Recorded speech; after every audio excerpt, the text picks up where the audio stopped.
మిత్రులారా, వేదిక మీద ఉన్న మా మండల స్థాయి నాయకులు నేను లేనప్పుడు వాళ్ళే రేవంత్ రెడ్డిలై ఇక్కడ పార్టీ కార్యక్రమాలు ప్రభుత్వ సంక్షేమ పథకాలను అమలు చేసే వాళ్లకు ఇక్కడ గెలిచి వచ్చిన మా సర్పంచులకు మా సోదరిమణులకు అందరికీ నా సూచన, ఎన్నికలు ముగిసినాయి, ఇక రాజకీయాలు లేవు.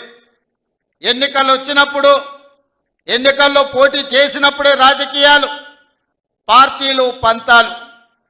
ఎన్నికలు ముగిసినాయి, ఫలితాలు వచ్చినాయి, ఇక పార్టీలు పంతాలకు పోకండి. కొడంగల్ శాసనసభ నియోజకవర్గంలో ఉన్న ప్రతి పౌరుడు మన కుటుంబ సభ్యుడే. ఈరోజు రాష్ట్రానికి నాయకత్వం వహిస్తున్న మనము వివక్ష చూయించొద్దు, అందరినీ కలుపుకొని పోదాం, అందరినీ కుటుంబ సభ్యులుగానే భావిద్దాం.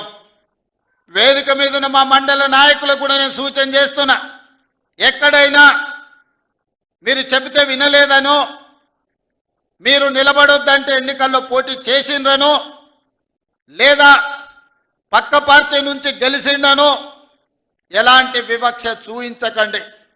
ఒకవేళ చూయిస్తే ఆ గ్రామానికి అన్యాయం జరుగుతుంది. ఎవరైనా ఎట్లయినా గెలవనియండి. మన నియోజకవర్గంలో ఏ గ్రామంలో ఏ తండాలో ఏ సమస్య ఉండకూడదు, ఏ వివక్ష ఉండకూడదు. ఈ నియోజకవర్గంలో అందరూ మనకు కావాల్సిన వాళ్ళే.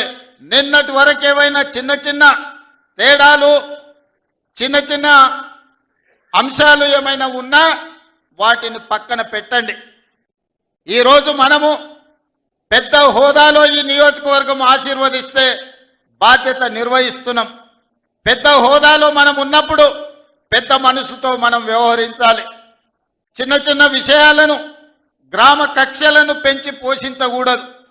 గ్రామ కక్షలకు వ్యతిరేకంగా గ్రామాల అభివృద్ధికి పాటు పడే విధంగా ప్రతి గ్రామానికి, ప్రతి తండాకు రోడ్డు, గుడి, బడి, నీళ్ల ట్యాంకు, చదువుకోవడానికి పిల్లలకు విద్య, వైద్యాన్ని అందించి ఈరోజు మనము ఉన్నతమైన నాణ్యమైన సేవలను ఈరోజు మనం ప్రజలకు అందించాలి.